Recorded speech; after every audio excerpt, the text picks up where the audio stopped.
Salut à tous, on se retrouve pour le Mercato, le rendez-vous hebdomadaire du Phocéen sur le Mercato, avec toujours un plateau de qualité pour décrypter l'actualité olympienne. Aujourd'hui, je reçois Antonin Portal des Marseillais, beaucoup d'actu, on te voit dans plusieurs émissions. Ouais. J'ai l'habitude de dire à chaque fois les Marseillais, mais que tu es un peu dérivé vers les autres Après, plateaux, les autres chaînes. Je suis Marseillais, donc tu peux dire... Voilà, on dit toujours de Marseille. Des Marseillais, on reste...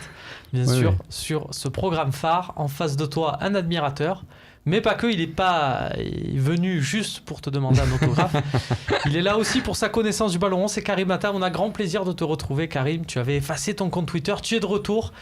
Et ça fait plaisir, pas que sur Twitter, mais aussi à tous les auditeurs de Maritima. Karim Atta, Radio Maritima. Salut. Salut Romain, salut Antonin. Bien content de vous retrouver après une trop longue pause.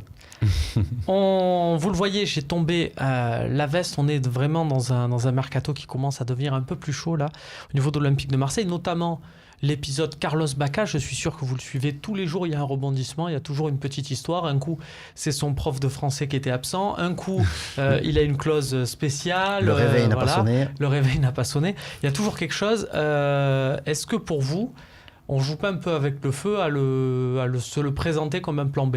Si on est vraiment sur une question de 3 millions à chipoter pour le transfert... L'OM aurait fait une offre de 17 et Milan... Exactement. Ouais, si on en est vraiment là et qu'on veut gratter 3 millions, oui, je pense qu'on joue un peu avec le feu parce que même si Séville n'aura sans doute pas les fonds pour pouvoir se le payer, en sachant qu'ils ont déjà recruté quelques attaquants dont Muriel et qu'ils ont encore Vietto, il y a peut-être d'autres clubs, sûrement d'autres clubs qui sont intéressés par ce joueur qui marque beaucoup de buts chaque saison. Romain Hering m'avait demandé il y a 6 mois quel était l'attaquant que je souhaitais voir arriver à l'OM. J'avais dit Carlos Bacca déjà à l'époque, donc je ne change pas mon fusil d'épaule. Mais attention, à force de trop faire traîner les choses, de ne pas se retrouver brocouille, comme on dit dans le bouchonnois, comme disaient les inconnus dans leur sketch. J'aime beaucoup ces références. Antonin, Carlos Bacca, on avait peur de le voir filer en Turquie. Fenerbahçe, Beşiktaş ont pris Soldado et Negredo. Ils se suivent toujours, ils partent en Angleterre ensemble, ils reviennent en Espagne ensemble. Bon, là, ils partent en Turquie. Est-ce qu'au final, on se dit que les portes se sont fermées à une pour lui? Comme le disait Karim, le FC Séville, c'est un intérêt plus ou moins bizarre, puisqu'ils ont déjà recruté pas mal en attaque. Il y a Ben Yedder, il y a Correa, il y a Vietto, et donc il y a Luis Muriel aussi, son compatriote. Est-ce que finalement, il n'y a que l'OM, donc du coup, on peut essayer de taper sur d'autres dossiers avant Je pense que c'est ce que pense la direction. Donc, elle joue un petit peu la montre avec lui. Après, mon simple avis, c'est en toute humilité, je ne pense pas que ce soit l'attaquant qu'il nous faut. Moi, je n'aime pas trop cet attaquant et 20 millions, je trouve ça cher pour un attaquant qui a passé la trentaine, si je ne m'abuse. Qui va avoir 31 ans cette année. Qui va avoir 31 ans. Après, moi, je veux bien y croire, parce que Karim en parle avec beaucoup de ferveur. Ça peut être l'attaquant, mais... Bon, moi, je m'appuie sur ce que j'ai vu sur ces 5 dernières années. Même l'année dernière, en faisant une saison dite mauvaise, il marque 14 buts quand même. Jovetic, c'est un peu un dossier similaire dans le sens où on en parle beaucoup. Et Jovetic aurait signé, comme Bacca aurait signé au mois de juin, ça aurait été l'euphorie. Et j'ai l'impression que Jovetic signe maintenant. Ça sera un peu retombé. Est-ce que c'est au final, c'est pas dû du coup au joueur, parce qu'entre-temps, il s'est rien passé de notable, si ce n'est qu'il a fait une bonne préparation avec l'Inter. Est-ce que Jovetic, en attaquant, tu te dis on est Champions Project, c'est un grand attaquant? Déjà, moi, je pense pas que ce soit un véritable avant-centre. Donc, voilà, déjà, il est plus numéro 10. Il a démarré à la Fiorentina. C'est pas ce qui intéresse en premier lieu l'Olympique de Marseille. Après, il semblerait quand même que Spalletti ait confirmé qu'il comptait sur lui, peut-être pas comme titulaire, mais par rapport à la bonne prépa. Donc, c'est sûr que le nom fait plaisir. Ce que l'on a vu de lui à l'époque de la Fio et un peu avec l'Inter, c'est très intéressant. Ce qu'il a fait à Séville, ça l'était un petit peu moins. Mais il faut se poser aussi la question. Le gars, il était à 13 millions d'euros, je crois. Au niveau de 13 millions d'euros, on est le 9 août et il a signé nulle part. Antonin, est-ce que Jovetic, si on te dit c'est Jovetic, Germain, moi je préfère Jovetic. Est-ce que ça te tient la route, on va dire? Tu te dis que les deux peuvent faire l'affaire? Moi j'aime bien ce joueur. Justement, il a un profil où il a une qualité de passe, je pense, supérieure à celle de Baka. Et ça peut être intéressant avec les ailiers que nous avons. C'est pas des finisseurs, mais c'est des mecs qui peuvent marquer des buts. Donc, automatiquement, ça me fait penser un petit peu à ce profil qui est certes différent, mais Pagis avait enfin, il était un petit peu pivot, quoi. Il faisait des passes. Tu sais nous vendre des joueurs. Et je trouve que Jovetic a cette qualité de passe en plus qui est supérieure à celle de Baka, et ça peut être intéressant avec les ailiers de feu qu'on a cette année. C'est beaucoup mieux en termes de qualité de passe, c'est beaucoup mieux en termes de participation au jeu. Exactement. Par contre, c'est moins bien en termes de ratio but marqué par rapport au nombre de matchs joués. Et ensuite, moi aussi, ça me séduit, la piste Jovetic à ce poste-là, mais ça veut dire qu'il y en a un qui va sauter. Tu vas pas jouer. On n'est plus à l'époque de Bielsa. Donc, tu as Luis Gustavo, Lopez et Sanson qui sont installés plus ou moins.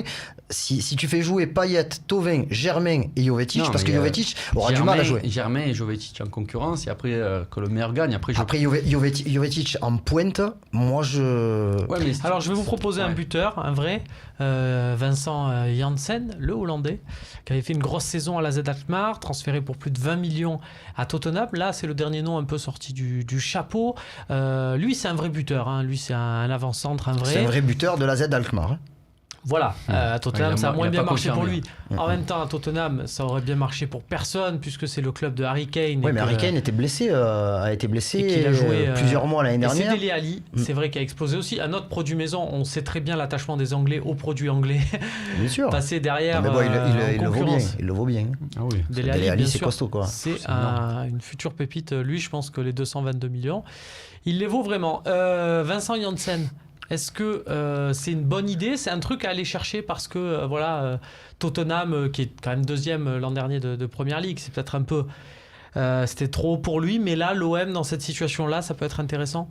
Ça peut être intéressant parce qu'il offre un profil vraiment différent. Il offre un profil un peu à la Giroud, je dirais, parce que c'est un gars qui fait un peu moins d'1m90, qui est plus un joueur de surface, même si il arrive à sortir des buts un petit peu spéciaux avec des frappes un petit peu de l'extérieur de la surface. Très bon jeu de tête. Ça peut te servir de pivot un petit peu dans la surface de réparation adverse. Sur les corners, au niveau défensif aussi, il peut apporter sa pierre à l'édifice. Après, c'est sûr que si tu vends ça aux supporters de l'Olympique de Marseille, Vincent Janssen, c'est pas bankable. Voilà, ce que j'allais te dire, Antonin, est-ce que Vincent Janssen, si on te dit, voilà, l'OM Champions Project, on a pris Vincent Janssen en attaque, avec sur le coup, tu auras peut-être un peu de soulagement en te disant, ouf, enfin, on a un grand attaquant. Et avec le recul, tu te diras, bon... avec le recul, c'est un peu gênant. Et si je me souviens bien, il y a quelques mois, on parlait vraiment d'un attaquant, on parlait de gros budget. Tu t'attendais à qui, toi? Je sais pas, mais moi, après, moi, je suis supporter dans l'âme, je suis un grand rêveur et je m'attendais à voir le top, le top 10 des avant-centres débarquer. C'est vrai que c'est pour le prix qui avait été annoncé, logiquement, tu pouvais te payer un top 10 européen. Bien sûr, il me semble que c'était 50 millions entre 50 et 60 même. Voilà. Tu dis top 10 européen, Lukaku, il est parti à Manchester pour 85. Là, aujourd'hui, c'est un top 5. Donc, qui dans 50-60 aurait pu signer à l'OM? Pierre-Emerick Aubameyang, peut-être? Ouais, même si son prix est plutôt estimé aux alentours de 80 aussi. Mais bon, oui, un Aubameyang. Après, peut-être certains attaquants qui sont un poil moins connus, mais comme Bast Dost, par exemple. Et Bast Dost, c'est pas comme Vincent Janssen au final? C'est meilleur. Ah non, c'est meilleur. Le mec, il a quand même... Janssen, il a 2 saisons. Je crois qu'il met 32 buts en 49 matchs à Alkmaar. L'année dernière, il fait... Parce qu'il paraît que Bas Dost, il est encore sur le terrain qu'on affronte quand l'OM a joué le Sporting en Suisse. Oui, mais l'année dernière, il marque quand même... Le mec, il marque en championnat. C'est le championnat du Portugal. Les gens, ils en pensent ce qu'ils veulent. Mais il marque plus de buts que de matchs qu'il a joué. Il marque 34 buts en championnat, alors qu'il n'en a joué que 31 de matchs. Donc, c'est quand même une moyenne qui est quand même assez élevée. Dost, c'est comme tu disais, Vincent Janssen, ça fait pas rêver. Bas Dost, ça fait pas rêver non plus. Alors je te dis juste, Bas Dost, je pense que si tu dis ce nom-là aux supporters de l'OM, ils le connaissent. Janssen, je suis pas sûr que tout le monde le connaisse. Dans le sens où c'est vrai que ça fait pas rêver, c'est pas luisant, c'est pas des gros noms. Mais après, si le mec il arrive et en 5 journées il te plante 4 buts, merci, au revoir, on n'en parle plus, on est derrière lui et on fait confiance à la Mario Gomez, des trucs comme ça qui sont même vieillissants, mais qui ont un nom sur lesquels tu peux compter. Fernando Morientes avait un nom. Quand il est venu, il était un peu vieillissant. Mais il l'avait usé à Monaco. Voilà, il l'avait bien usé. On l'a compris, c'est une belle conclusion d'Antonin. De toute façon, peu importe qui signe, même si c'est Meflut Erding, il vient, il met 5 buts en 4 matchs. On n'en parle plus. Non, mais bon, tu vois, il y a même des mecs comme Boni, tout ça, ça peut... On en reparlera, tiens, de Boni dans l'émission. En attendant, on passe au poste d'arrière gauche. Jordan Amavi, c'est en passe d'être bouclé. Chaque jour, une nouvelle proposition avec 200 000 de plus d'un côté, 200 puisque c'est un prêt avec option d'achat quasi obligatoire. Question prêt avec option d'achat quasi obligatoire, c'est par rapport à sa blessure, j'imagine. Karim, qu'est-ce que tu en penses? Ça doit être ça. On rappelle que le joueur devait signer à Séville, qu'il a été recalé par rapport à son genou. Il s'était fait les croisés il y a 1 an et demi, 2 ans. Il n'a pas joué la saison dernière. La saison d'avant, ouais, il a joué... La saison 2016-2017, il ne joue pas. Il s'est blessé, il me semble, fin de saison... Il se blesse en saison en fin 2015. Il ne joue pas donc 2015-2016. Et il joue 2016-2017 en Championship. Il fait quasiment toute la saison, il participe quasiment à tous les matchs. Il est dans les 3 joueurs les plus utilisés de D'accord, j'étais d'Aston resté Villa. sur l'inverse, pardon. Et moi, de toute façon, je pense que c'est un joueur qui correspond au profil de défenseur latéral qui est recherché à l'OM, c'est-à-dire Super offensif. Super offensif, mais défenseur. C'est un bon défenseur. Et je ne sais pas si tu te souviens, au niveau du mercato hivernal, je pense que c'était la piste privilégiée de tous les supporters de l'OM au poste de latéral gauche. Et donc, tout le staff de l'OM aussi. Oui, bien sûr. Mais bon, sa cote a fortement baissé quand même. Parce qu'il a refusé de signer. Exactement. Alors, il a été droit dans son raisonnement. Il a dit, je veux rester à Aston Villa parce que Aston Villa m'a fait confiance et j'ai été blessé, je ne leur ai pas rendu le prix de son transfert, ce qui est un comportement plutôt honorable. Parce que c'était aux alentours de 15. C'était aux alentours de 15. Il est resté, c'était 17 millions même. Il est resté alors que le club est descendu, donc alors qu'il était blessé. Et donc, en ayant refusé de signer à l'OM, il est quand même resté à Aston Villa. Il a fait toute la saison, la demi-saison à Aston Villa, en jouant même plus que ce qu'il avait joué lors de la première partie de saison. Donc au final, Antonin, son refus en tant que Marseillais, on sait que ça fait jamais plaisir de voir un joueur refuser et conduire l'OM. Mais au final, quelque part, il a tenu parole. Donc s'il venait aujourd'hui, il n'y aurait pas de souci. Ouais, je pense qu'il n'y aurait pas de souci. Enfin, pour ma part, il n'y en aurait pas. Est-ce que Jordan Amavi, c'est j'ai envie de dire, le meilleur compromis dans le système de Garcia où il y a besoin d'un mec qui participe aux phases offensives, qui centre? Il est athlétique malgré sa petite taille, il est très vif, il centre, si je me souviens bien, plutôt bien. Donc il défend debout. J'aime bien ce profil, je pense que c'est le profil parfait actuellement pour Marseille. Il a 23 ans, il est potentiellement... on peut le revendre bien, quoi. Donc ça peut être un profil très intéressant. Ouais. Dernier nom évoqué dans cette grosse page, un joueur box-to-box. Petit clin d'œil à mon camarade turc, Fabien Erding. Momo Sissoko, le milieu de terrain. Moussa, j'ai dit Momo. Momo, non, on n'en veut pas. Momo Sissoko, si tu regardes cette émission... Non, on s'est trompé. On s'est trompé, reste chez toi, n'appelle personne, ne te mets pas le feu. Moussa Sissoko, bien sûr, le milieu porte-bonheur de Didier Deschamps, mais pas que. Gros joueur, gros abattage à Newcastle, il s'est perdu totalement à Tottenham. Pochettino ne lui a pas du tout fait confiance. Et là... on l'annonce à Trabzonspor. Ouais. Alors c'est le vice-président turc qui parle beaucoup, qui bien sûr a tout intérêt à dire que Sissoko s'est déjà mis d'accord avec le club, qui va signer là-bas, histoire de mettre un peu la pression, de forcer la main. Ça serait sous forme de prêt, encore. Voilà, ça serait aussi, là aussi, sous une forme de prêt. Donc on se dit pourquoi pas l'OM quelque part. Est-ce que Moussa Sissoko, c'est pas faisable? Ça a été un des premiers noms annoncés. Je me souviens, moi, du match Toulouse-Marseille. Où il était présent parce qu'il y avait le 11 de légende du TFC qui était fêté ce jour-là. Il y avait Basile Boli qui s'était entretenu avec lui. Exactement, et il me semble même qu'il avait pu croiser Andoni Zubizarreta. Donc voilà, le gars, à mon avis, il est intéressé. Il retrouverait certains collègues de l'équipe de France. Et je pense que quand même l'exposition à l'Olympique de Marseille, elle est quand même beaucoup plus importante que l'exposition de Trabzonspor, qui était un très bon club turc, qui se mêlait toujours à la lutte avec Début des années 2010. Exactement, la décennie. les trois glorieuses, Fenerbahçe, Galatasaray et Beşiktaş. Mais là, depuis que Coach Vaïd est passé là-bas... On le salue, juste après son passage chez les Fenech, sélection algérienne. Voilà, depuis, le club de Trabzonspor est plus vraiment au niveau de ses équipes devancières. Donc c'est une équipe qui joue à peu près la 6, 7e place du championnat turc. Pour un joueur qui a fait l'Euro qu'il a fait il y a à peine un an, je trouve que c'est une grosse régression. Après, le fait de ne pas jouer à Tottenham, c'est une énorme régression aussi. Antonin, une question que j'ai déjà posée à beaucoup de personnes. Si l'OM fait signer Moussa Sissoko, est-ce que tu es prêt à accepter un attaquant moins important en attaque en te disant, il y a Moussa Sissoko. Moi, Moussa Sissoko, j'adore. Parce que c'est vraiment le profil qu'il nous faut. C'est box-to-box. Enfin, il lâche rien. C'est vrai que ça, avec Luis Gustavo juste derrière... Voilà, c'est ça. Et les pieds magiques de Sanson, avec un garçon comme ça à côté, franchement, ça peut vraiment avoir de la gueule. Certes, je pense que c'est Maxime Lopez qui a paierait un petit peu l'addition. Mais, la saison est longue. Mais la saison est longue. Donc un garçon comme ça, franchement, je serais super content. Et il peut même dépanner en doublure de Flotovin. Exactement. Et dans l'optique de la Coupe du Monde l'année prochaine, même si, comme tu l'as dit, c'est un joueur de Didier Deschamps qui aime bien s'appuyer sur... oui, il faut qu'il joue quand même. Jouer à Trabzonspor... mais je pense même que aussi, c'est un joueur de Didier Deschamps. Si il avait son mot à dire, il le conseillerait de jouer à l'Olympique de Marseille. Plutôt que là-bas. Mais pas déclaré. Il y a de fortes chances. Moussa Sissoko, tu nous l'as mis d'ailleurs dans ton équipe type. Enfin, tu nous avais fait 2 équipes types. On va passer de suite à la partie des équipes types. Courte, il a des oursins dans les poches, et une équipe s'il a envie de nous faire rêver un petit peu. Allez, on voit ça de suite.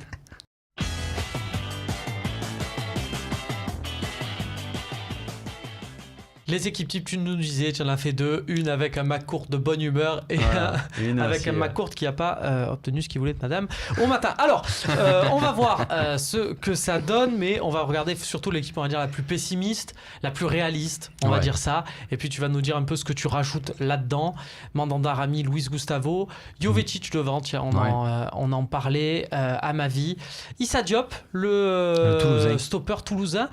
En regardant ton équipe, je me suis dit, c'est pas bête du tout. Parce que Toulouse a recruté déjà son remplaçant, qui est le prometteur, je dis pas ça parce qu'il vient de la région et c'est un ami, qui est le prometteur Fortes, qui jouait au Havre, qui arrivait en fin de contrat. Il a été recruté par Toulouse.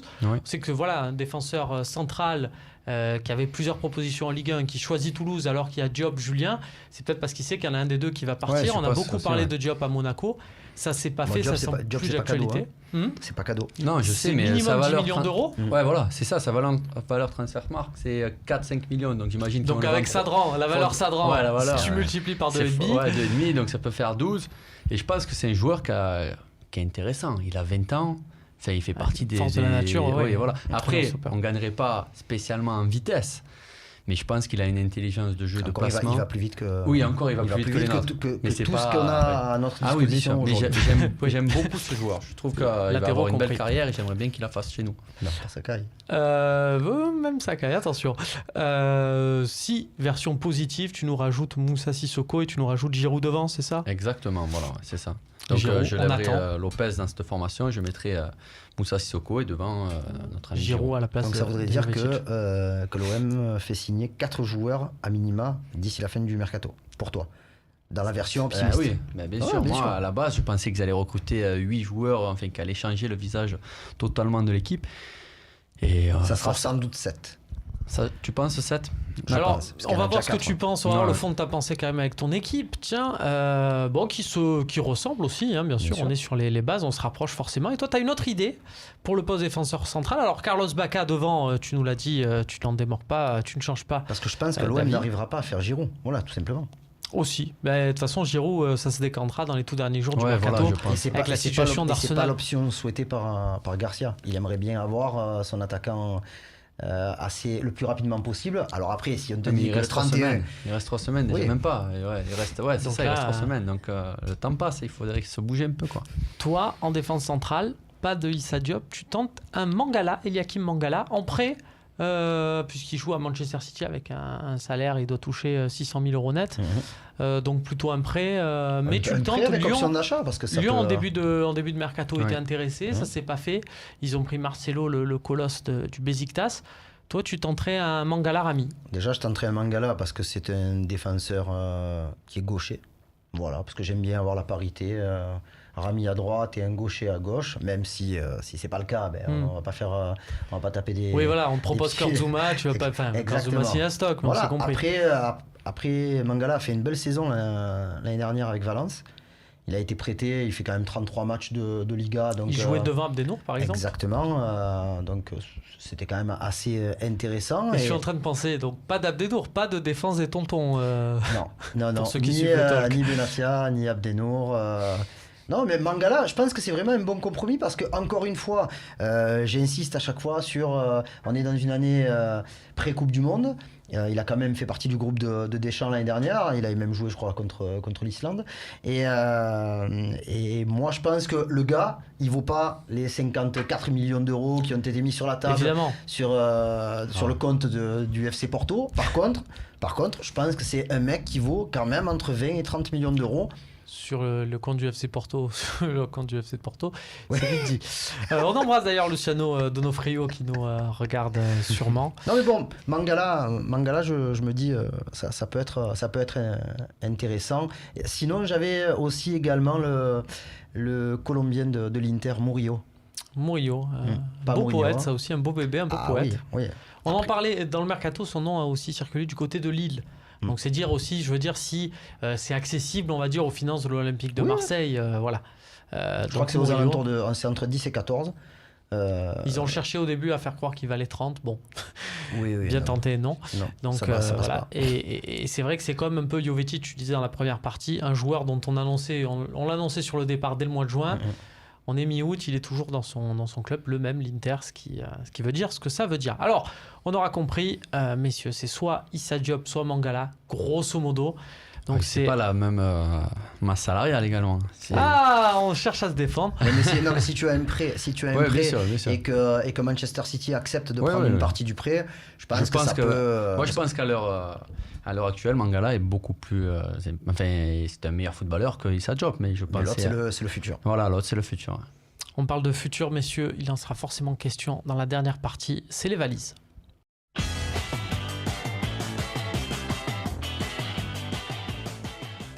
Les valises, la belle surprise de l'été, on va le présenter comme ça, une rubrique où je vous présente 3 noms et vous allez devoir me dire ce que vous choisissez. On a appelé ça les valises parce que ça concerne surtout les joueurs sur le départ. On va pas se mentir, il faut aussi faire de la place dans cet effectif. Et donc, je vous propose 3 joueurs pour commencer, Fanny, Bedimo et Sarr. Alors on va dire les pestiférés, c'est pas sympa mais c'est factuel puisque c'est des joueurs qui ont toujours été en choix du coach. Sur les derniers groupes de Rudy Garcia, ils ont toujours été écartés. À l'exception du dernier match, il faut être complet, où Rod Fanny n'était pas là parce qu'il était suspendu. Voilà, suite à 3 cartons jaunes obtenus lors des dernières journées de championnat la saison dernière. Toujours est-il qu'ils n'ont pas fait leur apparition dans le groupe. Karim, qui tu veux voir partir en priorité? Parce que ta réponse pourrait très bien être les 3, ça s'entend, mais celui qu'il faut qu'il parte de suite. Henri Bedimo. Si Jordan Amavi signe et que l'OM propose un contrat à Christopher Roquia, je vois pas les discussions sont en cours. Je vois pas ce qu'il pourrait faire à l'Olympique de Marseille parce qu'on l'a essayé de le mettre comme central. un défenseur central, ça veut dire qu'on aurait 9 défenseurs centraux, dont au moins 6 ou 7 qui sont pas un peu délicat. Non, Bedimo, je pense, et même pour lui, s'il veut finir sa carrière, faire un dernier contrat, bon malheureusement je pense que ça sera pas Galatasaray puisque il semblerait qu'ils aient recruté ou qu'ils soient sur Asamoah. Fanny et Bedimo, ils sont invendables. Enfin, à qui tu veux les vendre? Non mais tu peux les libérer aussi. Ouais voilà, la seule solution c'est ça, donc il faut pas espérer récupérer des sous. Faut pas espérer récupérer des sous, on est d'accord. Fanny et Bedimo, si tu arrives à les vendre, c'est... Mais même Bounassar, si tu arrives à le vendre. Non, Bounassar, il a quand même, il est plus jeune et tu peux le vendre. Tu peux le vendre dans un club. Alors il semblerait qu'il le prêter. Oui, lui, je pense qu'il a une préférence pour l'étranger, mais il y avait quand même Strasbourg qui s'était renseigné. Et après, tu as des clubs. Une valeur marchande. Ça a beaucoup agacé au club le fait qu'il ne prête pas plus attention que ça à la proposition strasbourgeoise. C'était trop proche de Metz peut-être. C'est peut-être, il faut faire attention à ça. Donc pour toi, Antonin, tu choisis qui là à faire partir en priorité si tu as ce pouvoir-là? Tu fais partir Henri Bédimo. Rod Fanny, tu le fais passer community manager, il gère les réseaux sociaux de l'OM et voilà quoi. Si on change sa fonction parce qu'ils ont plus leur mot à dire dans le Champions Project actuel quoi. C'est pas mal. Bédimo, ça discute pendant le mercato. Il regarde un peu je pense qu'il a compris quand même. ce qui se procède. Déjà, il n'a pas fait une grosse saison l'année dernière avec sa blessure. Donc, À voir. Pourtant, j'étais ultra content quand il avait signé. Ça semblait comme il signe avant Lyon. Ça semblait être la bonne affaire. Ça faisait 5 ans qu'on le réclamait. Voilà. Et oui, mais bon, 5 ans, il a pris 5 ans. Ça là, c'est une jurisprudence. Et attention là-dessus, il y a peut-être des années qui sont revenues de on ne sait où. Ocampos, Cabella, Ndiaye. Alors là, je vous dis qui vous faites partir. Donc c'est pas qui doit absolument partir, mais presque. Mais pour faire de la place. Parce qu'il y a un élément offensif à recruter et qui sont tous les trois voués à des postes de doublure sur les côtés, voire l'axe. Mais ça semble un peu délicat avec les recrues à venir. Qui vous faites partir en priorité? Antonin? C'est compliqué là. Ces 3 joueurs, certes, c'est pas des feux, quoi. Mais les faire partir, c'est compliqué. Peut-être Cabella, parce qu'il a une meilleure valeur marchande. Tu joues ta place au prochain tournoi des fratés. Attention, il y aura peut-être Neymar qui est recruté par Juventus. C'est vrai, Cabella, je pense qu'il a la meilleure valeur marchande sur les 3 joueurs. Et si on veut récupérer un peu de monnaie pour acheter un attaquant plus fort, donc plus cher. Tu penses qu'un club peut mettre de l'argent sur Rémi Cabella un club turc? Ouais, voilà, un club peut mettre des sous sur s'il y a des sous à mettre aux amis turcs. C'est sur Cabella, s'il y a des sous à mettre. Kebab, et voilà, c'est Non, Karim, toi tu déjà Clinton Ndiaye, c'est hors de question. Parce qu'il a montré, alors déjà il a montré sur le premier match, mais aussi sur une partie des matchs de préparation bien sûr. qu'on avait quand même besoin. Après l'avantage c'est que les deux, Ocampos et Ndiaye peuvent jouer avant-centre beaucoup plus facilement. Je pense que Cabella, même s'il a fait quelques matchs, ben oui, Ocampos il peut jouer devant. Donc pour moi c'est Ocampos qui doit faire de la place parce que franchement j'ai rien contre lui. Il se bat énormément. Moi, j'ai un nouveau Campos. Ça suffit pas. Tu vas voir suffit cette pas. Il se bat énormément. J'ai suivi l'année dernière ce qu'il a fait en championnat d'Italie au Genoa, puis au Milan AC. J'ai trouvé que c'était correct, mais de ce que je vois depuis le début de la prépa, il n'a pas évolué, il a pris un peu de volume, il se bat énormément. J'ai l'impression que c'est ça qui a changé. Il n'y a pas de problème. Oui, mais après, il manque ce petit truc. Après, on n'a toujours pas l'explication de son prix et de son buzz. Cabella peut jouer à d'autres postes. Ouais. Il peut même jouer relayeur. Il peut pas jouer avant-centre, mais il peut jouer à d'autres postes du milieu de terrain. Moi, je suis totalement d'accord avec toi en disant que Cabella, c'est le meilleur footballeur des 3. Mais par exemple, moi, je te parle de la valeur marchande pour acheter ne peut pas jouer. Les 2 prochains matchs, j'espère, mais c'est mon avis perso. J'espère que c'est Cabella qui va jouer. Après, honnêtement, je l'ai croisé après le match de dimanche. Contre Dijon, il n'est pas rentré en jeu. Il avait été écarté, envoyé en tribune pour il était 19e à Ostende. Là, il était remplaçant, donc bon, il l'a pas fait participer. Quand je lui demande comment ça va. Donc déjà, il n'a pas cherché à trop discuter. Et la moue qu'il a fait. Ça laisse et c'est vrai qu'avant la fin de saison, il me disait, j'espère, juste qu'on me donne ma chance, tout simplement, ma chance. Après, c'est clair que les titulaires sont Payet et Thauvin. Il y a pas de souci, donc il est au courant. Mais il y a une différence à être le premier remplaçant. Celui qui va jouer des bouts de match régulièrement. Parce qu'Ocampos a pris cette place-là. Et qui va jouer des matchs quand les joueurs ne sont pas là ou parce qu'il faut faire tourner un peu, parce que la saison est trop longue. Et il y a une différence entre être le premier remplaçant et être celui qui a 2 chances sur 3 d'être en tribune. Moi, si tu veux bien, je mets une petite pièce sur Ocampos. Je ne dis pas que ça va être non, y a pas de la foudre, mais je pense qu'il va faire une bien meilleure saison que les saisons précédentes. C'est dans la boîte, messieurs. On ressortira ça en temps voulu. Qui vous voulez prêter ? Qui vous voulez voir partir cette fois-ci, mais en prêt. Donc, proposition Boubacar Kamara, Christopher Roquia et Florian Escalès, qui a eu apparemment des contacts avec le Paris FC, qui est en Ligue 2. Voilà. Avec Julien Lopez. Qu'on embrasse affectueusement. Le Paris FC qui a eu la chance au dernier moment de bénéficier donc de... Il n'y a pas de chance dans le football, D'accord, Karim. il n'y a que du talent. Donc ils ont eu le talent d'être repêchés. On embrasse d'ailleurs Épinal qui est repêché depuis à peu près 10 ans en championnat national à chaque fois. C'est génial. Les Spinaliens, si tu veux. Faut y aller. Florian Escalès, donc je disais qu'il avait des contacts, peut-être pas pour être titulaire, mais ça nous permet déjà d'avoir une expérience plus important dans un groupe pro en tant que numéro 2. Gardien de l'équipe de France U20. U20. Donc c'est pas mal. Qui vous prêtez, ou vous pouvez me dire, Moi, exceptionnellement, vous pouvez me dire je prête personne. Je prête Christopher Roquia et Florian Escalès. Parce que je pense tu penses qu'il y a des clubs qui peuvent être intéressés par Roquia? Parce qu'au final, son seul fait d'arme, c'est un match de préparation avec l'OM. C'est délicat de le vendre. Après, l'année dernière, il a fait quelques matchs en CFA qui étaient, puis en Gambardella, qui étaient intéressants. Ouais, en Gambardella, il a montré plein de choses. Mais bon, en Gambardella, on va dire qu'au départ, c'est avec des gens de son âge. En CFA, je te prie de me croire qu'il y a des papas qui jouent. Bien sûr. Donc, ça met le pied et plus que ça. Donc, non. Salut l'équipe de on peut le Marignane, prêter par exemple. Bravo, attention, je ne suis pas solidaire du tout.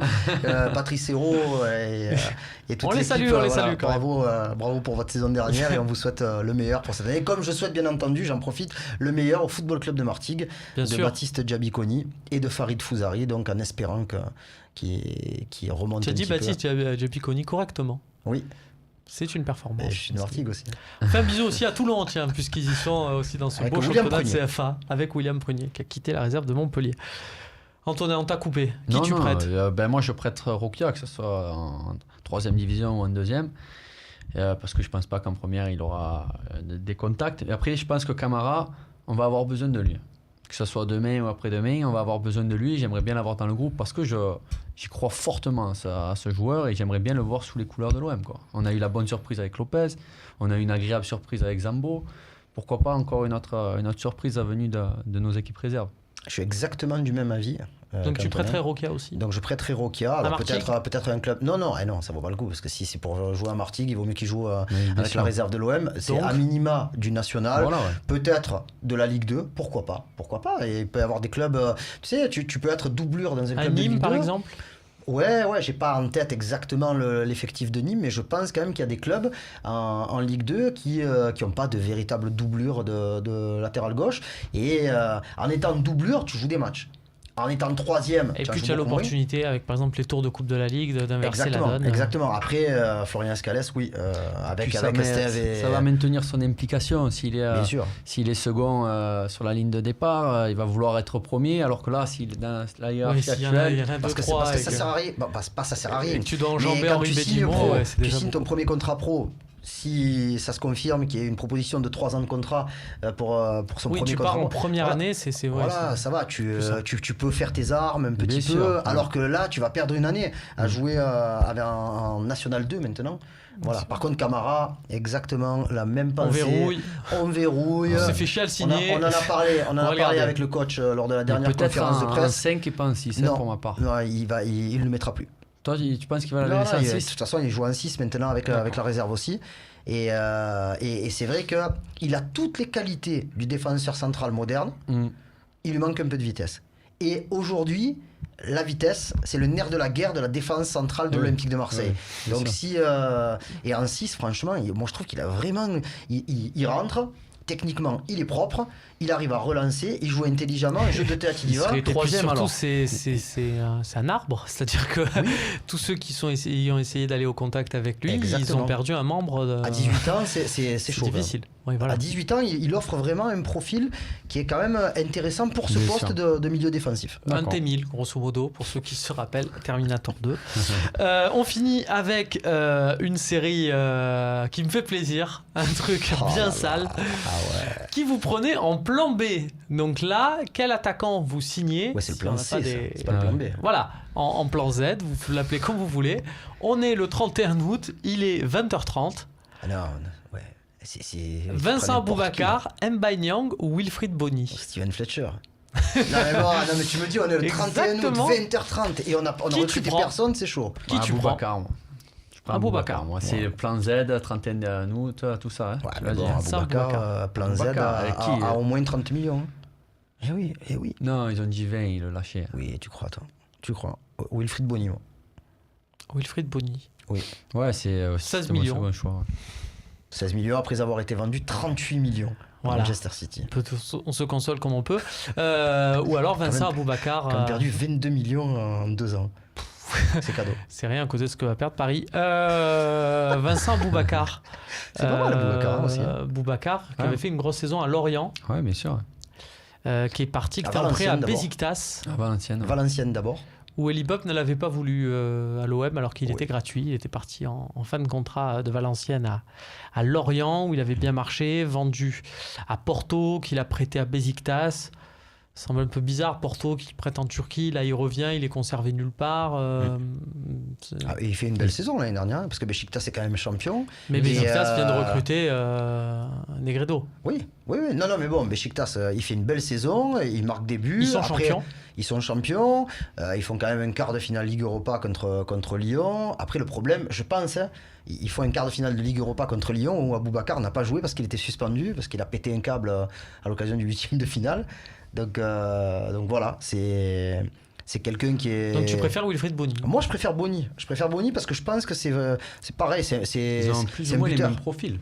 Moi, je trouve qu'ils ont plus ou moins les mêmes profils. Oui, bien sûr. Après, peut-être un peu plus de vitesse pour Aboubacar. Ouais, et plus de présence dans la surface pour Bony. Ouais, non, mais c'est... Voilà, préparez-vous, messieurs, c'est peut-être les débats qu'on aura. Par contre, personne n'a parlé de Mbaye. Non, voilà. C'est pas du tout ce qui m'intéresse. Non. Tu n'aimes pas les voitures? Voilà, on le verra comme ça. Messieurs, merci d'avoir pris part à ce Mercatalk. J'espère qu'on ne se retrouvera pas avec ce débat Aboubacar Bony le 31 août au soir. C'est pas possible. Malheureusement, c'est peut-être possible. Attention, tout est possible dans le football. Tout est possible. Ça va qu'ils ont recruté rapidement Germain, honnêtement. Ouais. Et moi, j'ai très peur. J'ai très peur parce que Barcelone a vendu qui vous savez. Et j'ai très peur que si Coutinho ou Ousmane Dembélé, ça se fasse pas, il propose 160 millions d'euros pour Valère Germain, ce qui serait tout à fait logique. Mais bon, si tu vends Germain à 160 millions d'euros, tu peux en acheter 2 ou 3 à 50. On verra. Messieurs, merci et à très vite sur le Phocéen pour reparler du Mercato. Salut à tous.